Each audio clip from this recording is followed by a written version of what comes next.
In this video, I'm going to show you how to set up your Wi-Fi internet connection with your Amazon Fire TV. So if your network's not connected, it may look something like this on your home menu. So we're going to go down and go to network settings. Now you can also go up to the settings cogwheel in the right, just in case you don't have that option. And from here, you can go to network. Now, once you're here, my Wi-Fi is currently turned off, so we're going to turn that on. And now it's going to give us a couple different options here.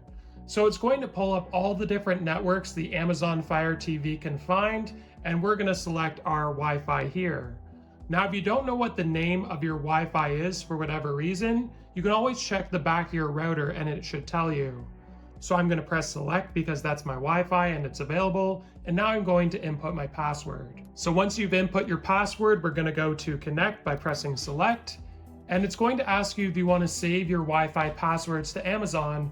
And I highly recommend this. This is going to make it a lot easier, going through the process of watching apps and doing everything on the TV. So I'm going to go to yes here.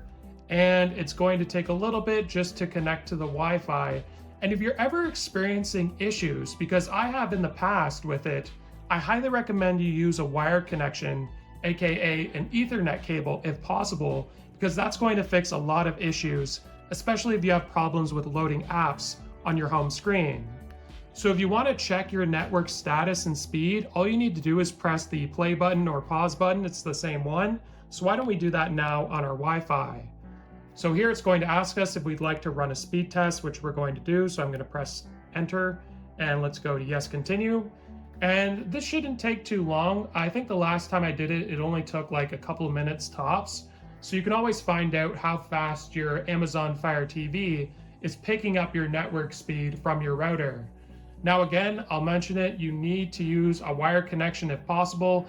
I'm just going to actually exit this. So we're going to go to the home menu here. And I want to show you what can happen. So you'll notice all the apps have loaded up beautifully on the Amazon Fire TV, but in the past I've had issues using a wireless connection where these wouldn't even load, and a lot of these selections down here wouldn't load either. So if you're ever having problems with this, I highly recommend you use a wired connection. And to do that, you just need to grab your Ethernet cable if possible, and you can plug it in right into the back where these HDMI ports are. And trust me, this is going to give you a lot more stable connection and you're gonna have better speeds. It's just gonna be a better experience. So hopefully this video was helpful. Like and subscribe and we'll see you in the next one.